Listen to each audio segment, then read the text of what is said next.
Dando continuidade agora para falar sobre foco no valuation, nós convidamos o Dr. Luiz Delgado, diretor da KKR do Brasil, Gestão de Investimentos, São Paulo, e vamos recebê-lo com uma salva de palmas.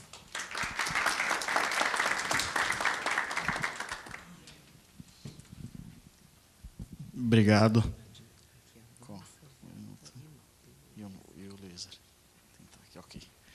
Obrigado, boa tarde. É um prazer estar aqui hoje. Obrigado, Daniela e o Balarati, pelo convite. Só corrigindo uma coisa, eu não sou doutor. Eu sou mais ou menos mestre. E, como é fora do Brasil, nem mestre eu sou aqui no Brasil. Então, obrigado pelo adjetivo, mas eu ainda não cheguei lá. E eu também não sou diretor do KKR. A minha hierarquia chama principal, que é uma coisa que não tem muito tradução para o português também. Então, a gente deu uma brasileirada e colocou diretor por lá. Eu vou falar um pouquinho com vocês hoje a respeito da análise de investimentos. Isso é super importante, porque uma das próximas palestras é com a Fernanda, do Matos Filho, e ela vai contar a respeito da mudança de legislação, como as empresas estrangeiras podem agora entrar no Brasil e investir em empresas de saúde. E isso ganhou uma importância muito relevante para quem é empreendedor e para quem vai objetivar ter um investimento de uma empresa estrangeira, para vocês saberem um pouco mais como a gente olha, como funciona o processo, e acho que, principalmente, que é o interesse de todo mundo aqui, como aumentar o valor da empresa de vocês. Como funciona, de uma maneira geral, um processo de análise de investimento por um fundo? Em primeiro lugar, você tem, dentro do ciclo de vida de investimento, você começa fazendo o sourcing e a diligência. O sourcing são os profissionais de investimento investigando o mercado de saúde, fazendo listas de empresas, fazendo contatos, criando relacionamentos na indústria e definindo quais seriam os alvos em potencial. Uma vez que você está conversado com as empresas, já encontrou quem você quer ser o seu parceiro, e, obviamente, é comum, o seu parceiro quer fazer um negócio com você também, você começa o processo de due diligence. E eu coloquei essas barreiras aqui todas porque é uma maratona. Não dá para dizer que é fácil, ou que é rápido, ou que é simples, porque não é. O processo de due diligence é quando o fundo vai entrar dentro da empresa e vai fazer toda a análise, basicamente, de toda a companhia. Vai fazer toda a análise financeira, toda a análise contábil, toda a análise legal e também toda a análise das perspectivas do negócio. E, a partir do momento que você conclui a due diligence, você tem toda uma etapa de closing, que são as negociações de contratos, negociação de contrato de acionistas, negociação de contrato de compra e venda, que é o que vai regular o teu relacionamento com o seu sócio no futuro. E, depois disso, ainda começa a fase mais longa do investimento, que é a parte de gestão de portfólio e desinvestimento, porque o gestor ele entra na empresa, só que a gente, como investidor, o nosso mandato é gerir fundos de terceiro para entregar retorno em um dia. Então, obviamente, existem gestores, que nem o Warren Buffett nos Estados Unidos, que compra a empresa e quer ficar a vida inteira com a empresa. Mas o mandato mais tradicional é um gestor que vai comprar uma participação da empresa, vai fazer um investimento na companhia e, entre 5 e 7 anos, ele vai buscar um evento de liquidez para poder entregar o retorno, devolver o dinheiro para o investidor dele e entregar o retorno. Esse processo todo, desde o sourcing até o closing, ele pode demorar alguma coisa de 6 meses a 1 ano, vai depender muito do nível de organização da companhia, e depois do closing até o desinvestimento, é alguma coisa entre 5 e 7 anos. Então, quando vocês estão pensando em receber um investidor e ter um parceiro financeiro ao lado da companhia, é um casamento.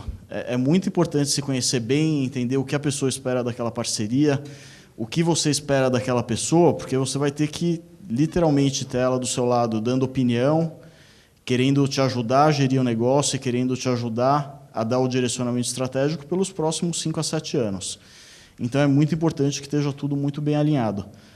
O foco da palestra de hoje ele é nessas duas últimas caixinhas que estão dentro da análise do valuation, que é a análise da companhia, a análise financeira da companhia, e a precificação. Antes disso, todo o processo de investimento começa com uma análise macroeconômica, que é ver como está o país, como a indústria está se desenvolvendo, uma análise da indústria, que o professor Marco já falou super bem e de uma maneira super completa aqui. Acho que todo mundo que está aqui nessa sala tem a visão de que a indústria da saúde é uma boa indústria a investir, que vale a pena investir recursos e tempo também.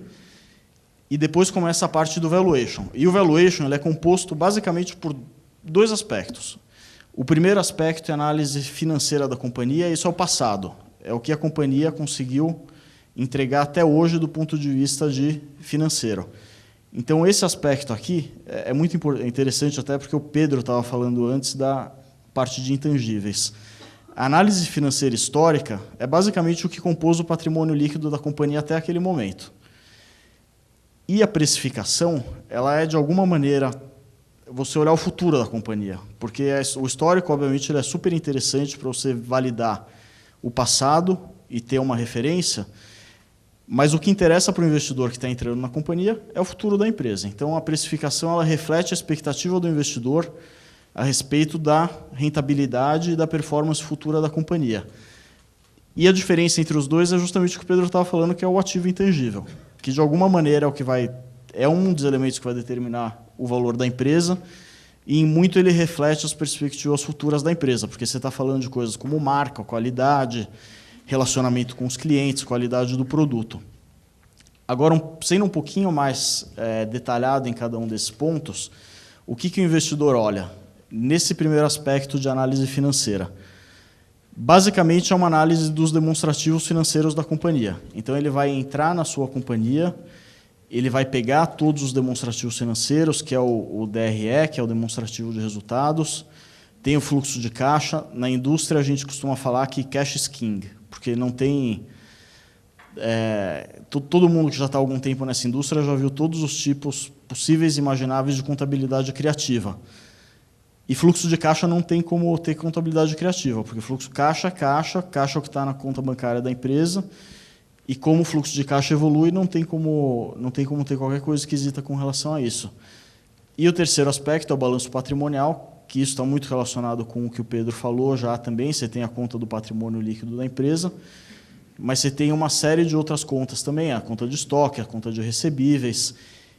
E esse processo todo ele é feito pelo investidor, primeiro para ver a análise da performance histórica da companhia, e segundo, para ver a integridade dos demonstrativos financeiros da companhia, que é aquilo que eu falei, para ver se não tem informalidade dentro da empresa, para ver se, de fato, todos os fluxos da companhia são contabilizados e se recolhe imposto da maneira correta, é ver a integridade da operação de uma maneira geral. Nisso, no setor da saúde, eu já gastei bastante tempo olhando empresas e olhando nas mais diversas partes da cadeia da saúde aqui no Brasil. A gente costuma ver um nível de informalidade um pouco grande, um pouco maior do que nas outras indústrias, até do que a gente acaba analisando. E acho que muito disso é em função de não ser uma indústria que tradicionalmente recebeu investimento privado e agora, cada vez mais, está tendo essa tendência. E aí é muito importante. Eu acho que a principal recomendação que eu daria para vocês, empresários da saúde, que estão buscando um investidor, é ter muito bem organizado e ter muito bem formalizado e ter muito bem contabilizado a parte financeira da companhia.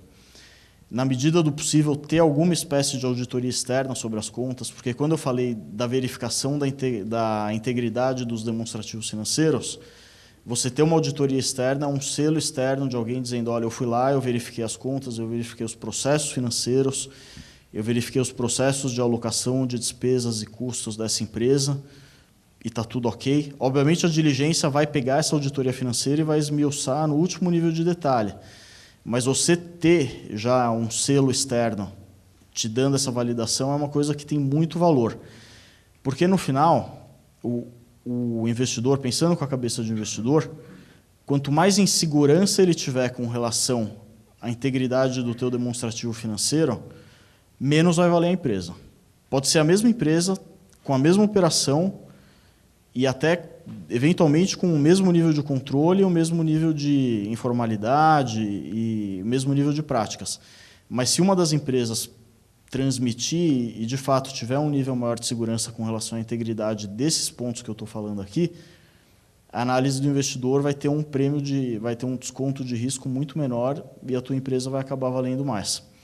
Esse é o passo passado da empresa, então essa é a análise do demonstrativo financeiro. Tudo isso você acaba entrando, depois conciliando e de alguma maneira triangulando com a análise do futuro da companhia, que é a análise do valuation. Então, como que o investidor faz isso? Primeiro, ele vai ter um modelo financeiro, ele vai construir um modelo financeiro que vai ter uma projeção detalhada de todos os demonstrativos que ele já analisou o histórico, ele vai projetar aquilo para o futuro. E aí vai depender do tipo de investidor, mas tem gente que vai querer projetar 15 anos, tem gente que vai querer projetar 10 anos, e tem alguns investidores que vão querer projetar 5 anos. Mas você vai fazer toda a construção de receitas, toda a projeção detalhada de custos, se você tiver várias unidades de negócio, essa projeção vai ser feita no nível de unidade de negócios também, e em torno disso o investidor vai criar uma série de cenários para triangular qual que seria o valor que ele pode atribuir naquela empresa. Depois disso, você tem uma outra frente de análise que sempre é feita, e aí, às vezes, você tem desafios com empresas que estão em níveis diferentes de maturidade, que é, por exemplo, a análise por múltiplos. Isso é uma coisa que sai muito em jornal. O investidor pagou 15 vezes a rentabilidade operacional da empresa. E a gente, principalmente no setor de saúde hoje, teve duas transações muito grandes que já foram comentadas. A primeira da United Health com a Amil e a segunda que foi uma aquisição na Redditor, que tiveram múltiplos um pouco acima do usual, dado o nível de maturidade, dado o nível de desenvolvimento que já eram daquelas empresas. Então, hoje a gente conversa com muita empresa no setor de saúde que olha e fala, eu quero que você avalie minha empresa igual foi avaliada a Redditor. E aí você faz essa triangulação de múltiplo e sai realmente um valor enorme. Mas essa análise de múltiplo, ela é uma análise que ela é boa como uma referência, mas ela não é boa como sendo o único elemento utilizado no valuation, porque você tem que pensar, vamos comparar no caso da Redditor, por exemplo, que já é uma empresa que tem mais de 20 hospitais em São Paulo, todos integrados, um nível de informalidade muito baixa, uma gestão profissionalizada. Essa é uma operação que te permite pagar um múltiplo maior por ela, por aqueles elementos que eu já falei, um menor nível de risco, uma maior visibilidade dos fluxos de caixa futuro e, de uma maneira geral, uma maior qualidade relativa da operação. Se você tem um hospital que tem, dentro da estrutura societária, 70 sócios, que já é uma estrutura societária, por natureza, difícil de ser negociada, algum nível de informalidade contábil, algum nível de informalidade fiscal, eventuais problemas de recebimento de fonte pagadora e vários outros elementos qualitativos, seria irrazoável imaginar que você vai conseguir ter uma avaliação no mesmo parâmetro da Redditor. Então, essa análise comparativa ela é muito boa quando você tem um mercado super desenvolvido, que tem empresas que estão no mesmo patamar de desenvolvimento e você consegue comparar bem, mas fora desse tipo de situação, ela é muito mais uma referência. E em torno disso, a gente faz uma série de análises. Eu acho que a principal dela, dentro do modelo financeiro ainda, é o tal do EBITDA. Eu não sei se vocês já ouviram essa métrica, mas é uma métrica que todo mundo fala, em português é a LAGIDA, que é o lucro operacional antes do juro, imposto de renda, depreciação e amortização.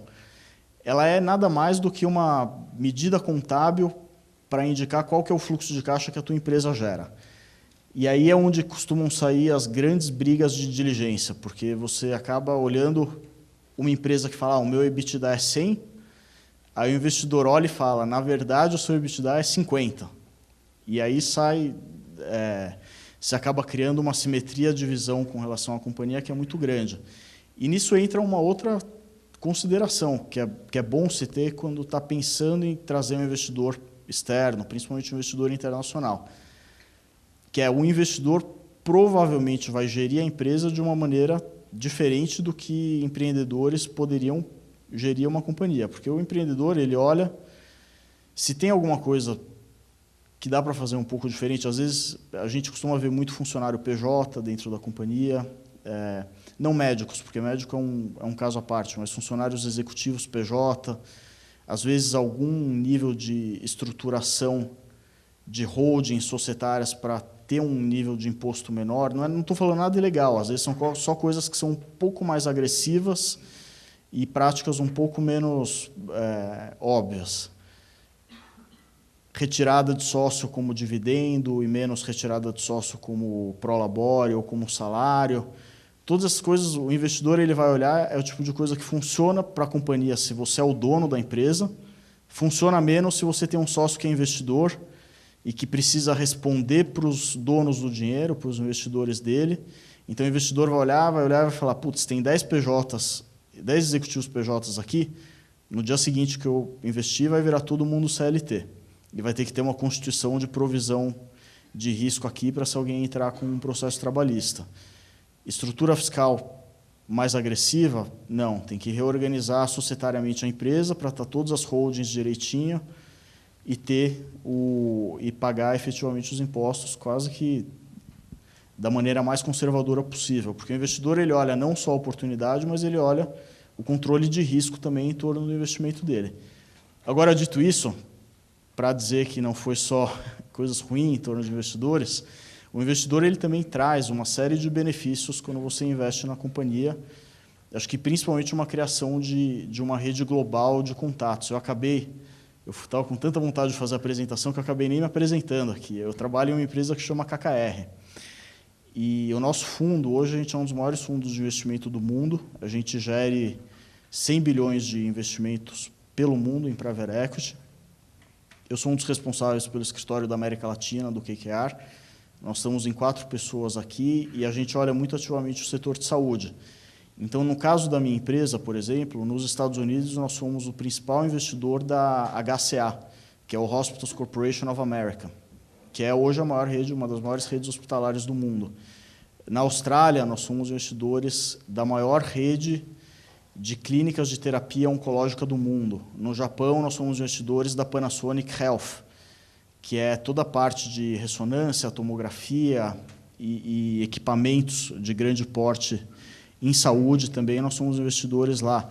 Então, alguém que recebesse um investimento nosso, por exemplo, no dia seguinte, provavelmente o que a gente faria é se fosse um hospital, por exemplo, seria mandar o CEO lá para a HCA, para passar um tempo na HCA, vendo tudo que a HCA fez de bom e fez bem feito e que poderia ser aplicado no Brasil.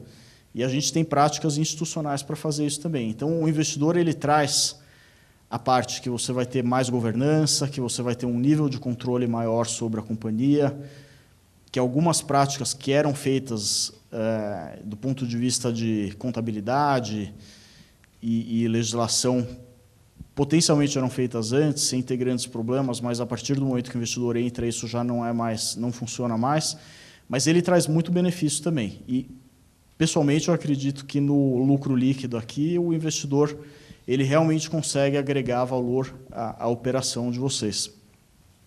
Agora, pensando do ponto de vista bem prático, o que faz uma empresa valer mais? E o que vocês poderiam fazer para a empresa de vocês valer mais?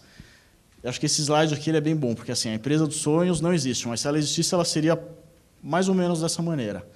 Do ponto de vista da indústria, tem vários pontos desse checklist aqui que a saúde já marca. Ela tem um tamanho relevante, ela tem um alto crescimento, por vários motivos. Você tem crescimento demográfico, você tem aumento da utilização pelas pessoas de uma maneira geral, você tem envelhecimento da população. Ela tem um retorno de capital bastante interessante e consistente também para as operações que são bem geridas. Dentro dessa indústria, se você tiver uma empresa bem gerida e com um produto bom, você consegue ter um posicionamento diferenciado dentro da cadeia. Você também tem uma série de barreiras de entrada que vão desde escala até capital, até conhecimento, e até, por exemplo, relacionamento com fonte pagadora, que é um elemento que não é tão fácil assim ser replicado. A saída não era tão clara, mas está ficando cada vez mais clara, agora que investidor estrangeiro pode investir também na indústria de saúde. O ambiente regulatório é favorável e estável, isso é um pouco debatível, porque todo mundo sabe que a gente está no Brasil, então esse é um ponto que eu diria que talvez não seja tão aplicável assim à saúde. Você tem um mercado fragmentado, que você pegar, por exemplo, até mesmo no setor de hospitais, que você tem algumas grandes redes que já são os claros líderes. Apesar disso, esse mercado ainda é extremamente fragmentado. Do ponto de vista de companhia, o que vocês poderiam buscar para valorizar ainda mais a empresa? Primeiro, eu acho que ser o líder de mercado é uma coisa que traz muito valor, mas ele só serve para os 3 primeiros do mercado. Então, se vocês não são um líder de mercado, acho que o que vale a pena é tentar se diferenciar e criar propostas de valor que te permitam competir com o líder de mercado. O segundo é crescimento orgânico, porque o investidor ele vai comprar a companhia, ele vai entrar como investidor na empresa, buscando sair, buscando ter um retorno sobre o capital, e o que vai permitir ele vender a empresa mais cara do que ele entrou, é a empresa crescer nesse meio do caminho. Obviamente ele vai te ajudar e vai ajudar muito, mas você ter um negócio que já tem um crescimento orgânico bom e que ainda que não recebesse o investimento do investidor, ele te permitisse continuar tendo um crescimento orgânico bom, isso é de fato muito relevante. Alta rentabilidade acho que nunca é demais, e retorno sobre o capital também. Clara vantagem competitiva a gente podia ficar 5 horas aqui falando a respeito dela, mas de alguma maneira a vantagem competitiva é fazer melhor do que os outros, o mesmo produto, de preferência com o mesmo preço também, para você ter a preferência do teu consumidor. Receita e rentabilidade recorrente, isso em saúde acaba tendo, desde a parte de crônicos, você conseguir fidelizar o teu paciente também de alguma maneira. Uma base de clientes diversificada, isso é muito importante. A gente sabe que no Brasil existe a questão das Unimeds, então a gente vê muito prestador de serviço que se olha a base de fonte pagadora dele é 100% Unimed. Isso acaba sendo um pouco complicado. Então, quanto mais você conseguir diversificar a tua base pagadora, é melhor. Isso nas diferentes, se você for um provedor de OPME, quanto maior quantidade de clientes você tiver, e não só 1 ou 2 hospitais, também é melhor. Então, é sempre bom você ter receita e uma base de clientes diversificada.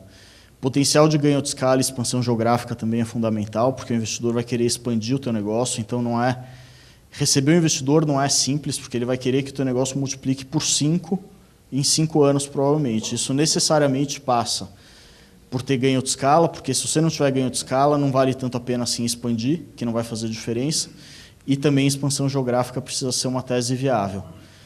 E o último ponto é ter um time de gestão de alto nível, que eu acho que isso é fundamental, você ter um time de gestão profissional. Se for uma empresa familiar, obviamente, às vezes a pessoa que está mais bem equipada para trabalhar na empresa é a família, mas isso nem sempre é verdade, então é bom fazer uma análise bem racional e bem objetiva de quem são os melhores executivos para estar naquelas posições, porque não necessariamente o primo do dono é a melhor pessoa para cuidar da compra de OPME e a prima para cuidar de relacionamento com fonte pagadora.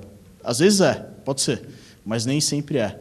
Então, com esses elementos aqui, eu acho que é uma coisa, são características que são super válidas e que vocês vão conseguir aumentar o valor da companhia de vocês. Espero ter ajudado um pouco, ela já levantou a placa tempo esgotado. A Dani vai vir aqui me derrubar do palco e carregar para a cadeira de volta se eu falar um pouco mais, mas depois a gente vai abrir para perguntas aqui, os meus contatos estão com o pessoal também da organização, se alguém quiser conversar mais depois. Obrigado.